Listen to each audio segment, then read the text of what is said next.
Yes, sir. What's good, YouTube? It's your boy Reg Dollar. Welcome back to the GOATED Fictional League. We're at the end of the season. I decided to send the rest of it and get to the playoffs so we could get right. And as you can see, this is the playoff bracket. The Virginia Beach Neptune ended up finishing as the number one seed. We're gonna take a look at everybody's record real quick. But I just wanted to show y'all the brackets first. And before we take a look at the records, let's take a look at the awards. And not this first. Individual awards. I guess we can go through the shit that really don't matter. Coach of the year ended up going to the best team, 42 and 16, the Virginia Beach. Oh, they're not gonna show it. Okay, I thought it was about to show the squad. Virginia Beach, Neptune, executive of the year. Who cares? MVP Rich Mack, average 32, 14 and 3 assists, 1 steal, and 3 blocks on 74% shooting from the field. Shot better from the field than he did from the free throw line. And also on Rookie of the Year, of course, everybody's rookies. I think I said that in the last episode. Aaron Booth, 6 man of the year, average about 16 off the bench. I think that was might have been the highest off the bench. 16 points, 3 rebounds, about 2.6 assists. Shot 41% from three. That's tough. Rich Mack, defensive player of the year, winning it all. There's no most improved player, obviously, and clutch player of the year. They gave it to Austin Gilmore. They don't show us no type of clutch stats or anything. But I guess he came through in a clutch. And Coach of the Year, we saw that. But let's get into the all NBA teams, all GFL teams. Rich Mack, obviously. Carlton Davis. I think he led the league in assists. We're going to take a look at those, the league leaders in a second. Average 27, 8, and 12. Two steals and about a block. Reggie Mack, 31, 9, and 6.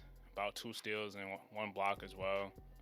Everybody's obviously efficient, so I'm not about to go through the efficiency numbers. 28 and 10 for Tyson Cambridge, and Larry Smith was the last person in the first team, averaging 28, 8.5 assists a game. Second team,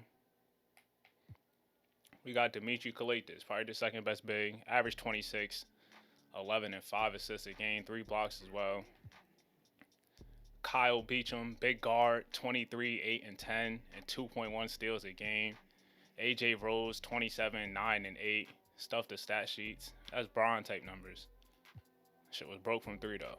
And then Marquise Allen, who ended up leading the league in scoring. Yes, he won the scoring title. 31.8 points per game, 5.4 rebounds, 5.6 assists. And Troy Benjamin, 22.5 points, 11 rebounds, 4 assists, and 2.6 blocks. I probably would have gave defensive player of the year to him, but Rich Mack ended up winning that award. Third team, Markel Terry, 25 and 12. I don't think they made the playoffs. Tevin Wilson also averaged 24, 10 and 6. Austin Gilmore averaged 28, one clutch player of the year. He might have got snubbed. Everybody else's numbers is all impressive in the second team. Russell Marshall, 24, 5.7 rebounds and 9 assists. And Danny Tyler averaged 26 and 10. So, is there any potential snubs? I guess at the guard spot, we could take a look at that real quick. Mo Davis scored the second most amount of points. I don't know why they can't let you see the per game averages. They don't let you sort it out to that. Mo Davis, though, averaged 29. Kenny Beecham averaged 28. I think he led in steals, too, as well. Yeah, I'm not mad at anybody at the guard spot. At the forward spot, was anybody that can make a case for themselves? Devontae Tucker averaged 29 and 8, 3 assists as well. Sincere Porter averaged, Devontae Tucker definitely better.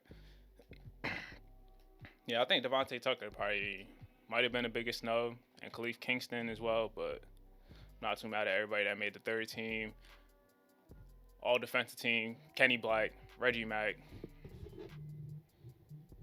Troy Benjamin, Andries Rucker, Rich Mack. And second team, we got Kyle Beacham, Carlton Davis, Alpha Aminu, Uno, and Khalif Kingston. Then all rookie teams, it really don't matter. All right, so that's the individual awards. Playoff brackets, we about to take a look at that in a second. Get back to that, John, in a second. Take a look at the league leaders. Marquise Allen, we had 3 guys that averaged 30 a game. Rich Mack led in rebounds with 14. Carlton Davis in assists We had 5 players, 6 if we round up to average 10 assists a game. Kenny Black, like I said, averaged 2.3 steals. Rich Mack led in blocks at 3.1. Carlton Davis in turnovers. Rich Mack averaged 3.6 fouls a game. And he led in field goal percentage. Out of everybody that qualified, Corey Washington shot 41%. There's definitely people that shot worse than him. Marquise Allen. We only have 5 guys that took 20 shots per game. Usually, there's definitely like a lot more. And since there's like so much talent, they taking less shots. But definitely like to see. I'm surprised Reggie Mack didn't get more shots. His team was kind of built for him to take more shots.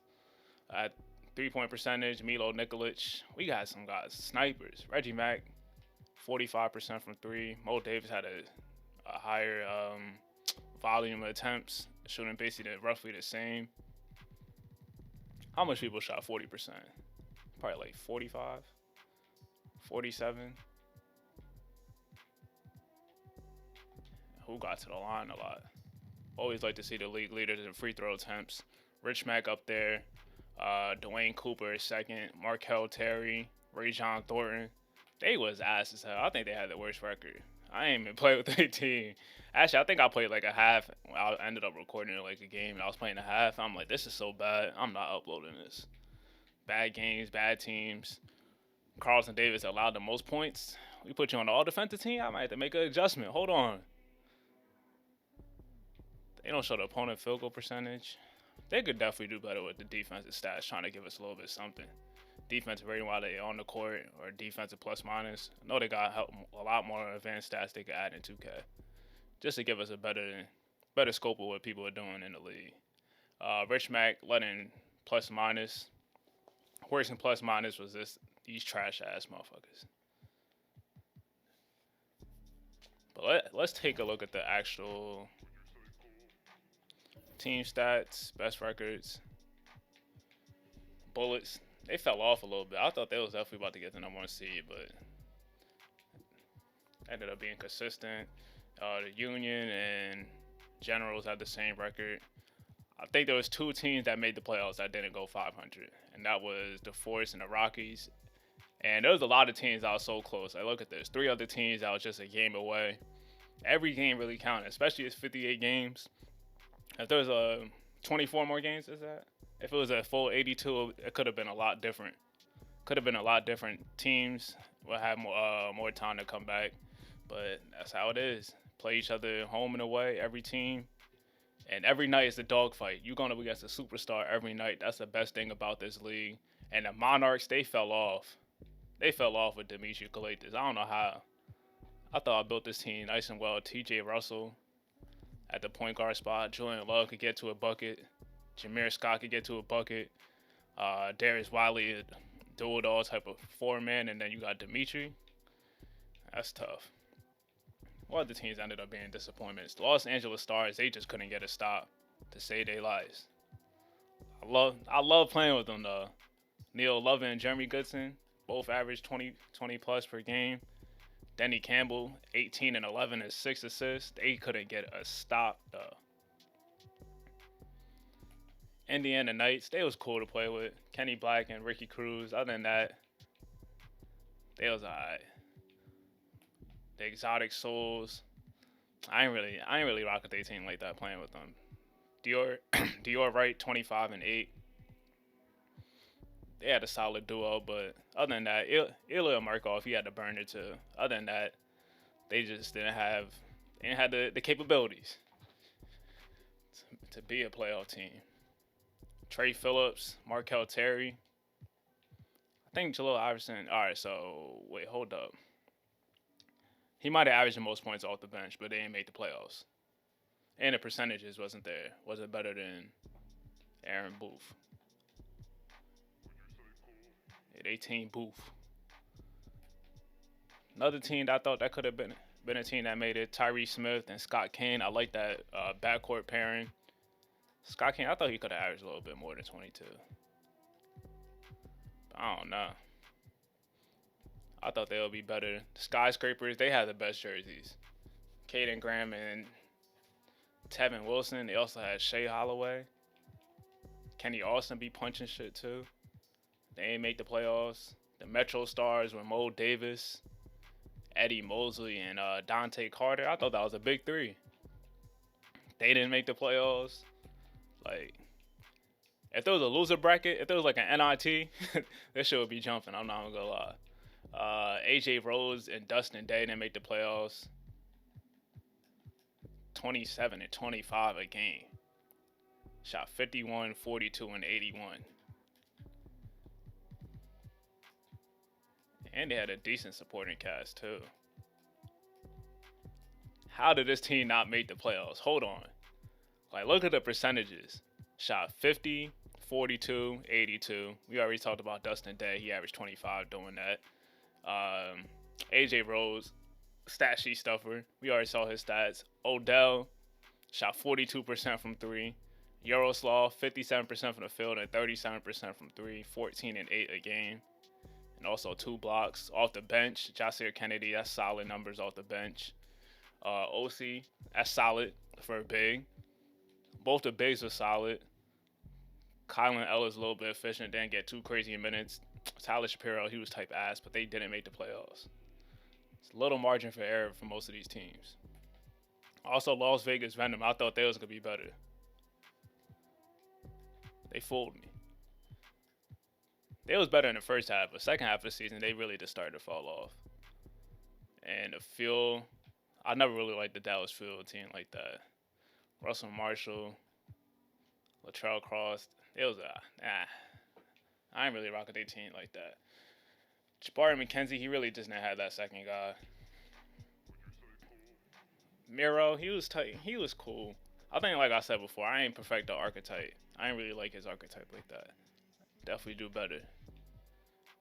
And a team that just missed it, Pierre Duval and them boys, and Devontae Tucker. That's tough. The best offenses, the Bullets, obviously. You got Rich Mack and 4 shooters surrounding them. Then coming off the bench, you got Mike Bentley, who could light it up. That starting 5 is as good as any team, bro. Rich Mack and 4 shooters. And you got one of the best facilitators. And you got really one of the best shooters. Like, come on, dog. San Francisco Shock led by Dante and McKenzie, leading the offense second. Virginia Beach Neptune. I view them more as a defensive team, but they was top 3 in offense, and also, where they rank in defense? Top 5 in defense. That's why they got the number 1 seed.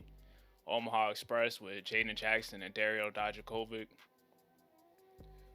The Metro Stars.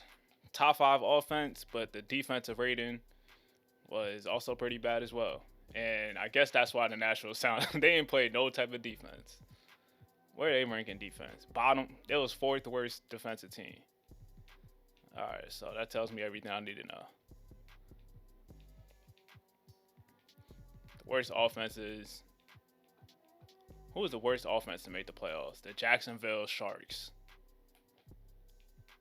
They got Ryan Mackinnon, Kai Brown, Chris Williams, Omar Barlow. It's a little rough on the offensive end, but they hold it down defensively. The Rockies. They should be an offensive team with Danny Tyler, Melo Jones, Eric Tyler, his brother is a shooter. But other than that, they kind of been underwhelming from beyond the arc. God damn. This brother, yeah, he ain't making it next year. It's quiet for him. He is definitely out the league.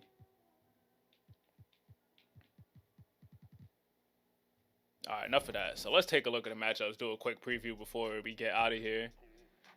And the 1 versus 16, I'm telling you, you could throw the seeding away. You could possibly just throw the seeding away because every team has a superstar in the team, so you can't rule any team out that's out of the 16 that made it. Because every night was a battle for every single one of these teams. Obviously, if you were like a top 4 seed, you're probably going to be the favorites. But after that, nah. There's a superstar. It's really just all about matchups. And this first one is Virginia Beach Neptune. Great starting 5. Mario Ellington, Khalif Kingston, the 2 best guys, and Primo Parker. That's the best defensive front court, in my opinion, in the league. And they're going to need that. Going up against Uno Onoko and Trent Beretta. Uno averaged 24, 9 and 5, an absolute tank. Trent Beretta as well, averaging 24 and efficient. 3-level scorer. This could be a great matchup between him and Khalif Kingston. That's the primetime matchup in the series. And also the guards could get off too with Trevor Wilkins and TJ Cyrus. That's about to be a great matchup. And the 8-9 on this side, you got the Flyers. What are they really good at? All right, so I think they might have been top 10 in offense. You got Devin Brown and Dwayne Cooper. It was really good backcourt defensively. Kwame Mensah could light it up. Naldis Vada also a stretch big, and Jimbo Jackson, one of the best offensive rebounders in the game. Monster, a force. The center matchup is going to be the matchup to watch because on the other side, you got Omar Barlow, who's been their best player? All right, Ryan Markin has been their best player. But Omar Barlow, he's not a slouch at all. 20 and 11 and 2.6 blocks a game, so that's about to be a matchup. Two bigs going at it, two physical bigs going at it. And I could get my predictions. I think I'm going to rock with Virginia Beach in 6 games. The Force is tough. I think they're going to give them 6 games, even though it's 1 versus 16. And good thing there's not March Madness. It's the best of 7, so the best team usually wins. And this 8-9 matchup, damn, it's tough. That's the reason why it's an 8-9 matchup. Both evenly matched, in my opinion. And both two positions is the key matchups, the 2 and the 5. Ultimately, I think I'm going to have to go with the Flyers. I think I like that they do well better and the supporting cast. Devin Brown. Kwame Mensah might have him a game where he could drop like 25 or 30. I could definitely see that happening. So I'm going to go Flyers, and I think that's going to go 7. Flyers in 7. And this is another series I think is going to go 7. You got a matchup between Dante McKenzie versus Tyson Cambridge, 2 of the best point guards. Dante started in the All-Star game, led the team to the second best offense, averaging 25 and about 9 assists a game. Lethal shooter. In the backcourt, you got Bruno. At the 4 spot, you got one of the best and versatile defenders in Andries Rucker going up against Dante McKenzie. And they kind of got a big 3 with Marquise Payne and Logan Shazauskas. We can say Marcus Payne. That's the top 2 players. Marcus Payne and bucket, though. Who are you going up against? Camden Hayes. You kind of got the mismatch. Camden can't guard him, but maybe Andries has some time on him.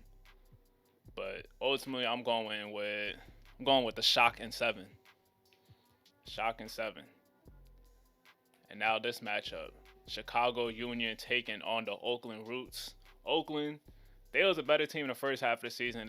They tailed down a little bit. But the key matchup is at the 4 position. Troy Benjamin taking on Alpha Aminu. 6'11", 220, athletic. Trying to stop the 7'1", 225 Troy Benjamin. Similar position, similar type archetype, so that's going to be the matchup. And Austin Gilmore, he is him. And that's the reason I'm going with them. I'm going with them in about, I think they might have the better team. Ooh, do they have the better team? I think I like their team better. Josh Barnes, Deion Jones matchup against Abdul Muhammad, who was the second option for the Oakland Roots, and I think he could contain them. If Abdul Muhammad goes crazy, I think they'll end up winning the series, but I think Deion Jones could hold them down. That's because I'm going with the Union in about 5 or 6 games. So I think nobody could stop Austin Gilmore on their side, on the Roots. And I might as well just go through who I'll probably have coming out. Next round will be Virginia Beach versus Flyers. I'll go Virginia Beach in 6. And then San Francisco Shock versus Chicago. That was my prediction. Ooh, I think that will go. I think I'm going to go with the Shock in 7. Shock in 7. And Virginia Beach versus the Shock in the semifinals. I just really like that Shock team. I'm going to go with the Shock in 6 games versus them. So I think they my favorites. They my predictions to make it to the finals, and then on the other side of the bracket, I think this could be a sweep. I'm not gonna lie. They have no chance of stopping Rich Mac and them boys. They have no chance. Offense is kind of underwhelming, and with this type of talent, I expect them to be more of an offensive team. And they base had no answers for Rich Mac. That's calm 35 and 18. I'm predicting. Might be 40. I wouldn't be surprised. But the brooms is coming out in this series. Danny Tyler gonna have to average like 40 if they want a shot of winning. Cause I don't believe this one. You got to match up with two of the best guards. Two guards that made all defensive teams. Carlton Davis, who has the claim for the best point guard in this league, going up against Kyle Beacham, 6'8", 205, another big guard. This is about to be a battle. And they got Sincere Porter, another all-star caliber, all-star player, superstar player, averaged 28 a game, the leading scorer for this team. And this side, they got a big three of Josh Tillman and Dustin Williams. Ultimately, I'm gonna go with the Bronx Sonics in about 6 games. This could be a good series. Next one, we got the Reign versus the Express, and I think the Reign are a better team. I'm gonna go with them in about 5 games. I think they're better. L Smooth, Larry, he is him. Rico Ryder, another bucket. Shane Baker. I think overall they just got a better squad. I'm rocking with them. In about 6 games, and then the Generals and Hanu, Reggie Mack, Marquise Allen won the scoring title over Reggie Mack. But you know who I trust. You know who I trust more in a playoff situation, and Reggie Mack gonna remember that. And I'm going with them in about 5 games. I think they're better than him. I think they're just flat out a better team. Jalen Miller is the X factor because he gonna have Darius Carrington, who was possibly a guy that could have been on the all defensive team. The defensive stats don't really stand out on 1.4 blocks, 1.4 steals and 0.8 blocks, but he really lock up. So that's who I'm definitely going with the Generals. And on this side of the bracket, it'll be next round in my predictions, the Bullets versus the Sonics. I'm going with the Bullets in like 5 games. I don't think any team can really rock with this team. Who they big man? Desmond Benajay? Oh, that's work. That's barbecue chicken. That's barbecue chicken for Rich Mack. And I know they got, 7'1", 235. He's getting worked by Rich Mack. I just don't see a team beating a squad. 5 games for them. And then the Reign versus the Generals. I'm going to go with the Generals in 6 games versus the Reign. And then in the conference finals or semifinals, because there's no conference, the Bullets versus the Generals. I think that's the real NBA. I think that's the real finals, because whoever wins that series, I think is going to ultimately win it all and going to be my pick. And I'm going to just have to go with the Bullets just off Rich Mack. I'm going to go with the Bullets going all the way, and they're also being that's probably going to be a 6 or 7 game series, and then in the finals, probably a 6 game series, the Bullets win. And those are my predictions, and let me hear y'all thoughts in the comments. Who y'all think is going to end up winning the finals of the GOATED Fictional League? We are here. Hit the like button, hit the subscribe button. It's your boy Reg Dollar. I'll see y'all in the next one. It's up. I'm out.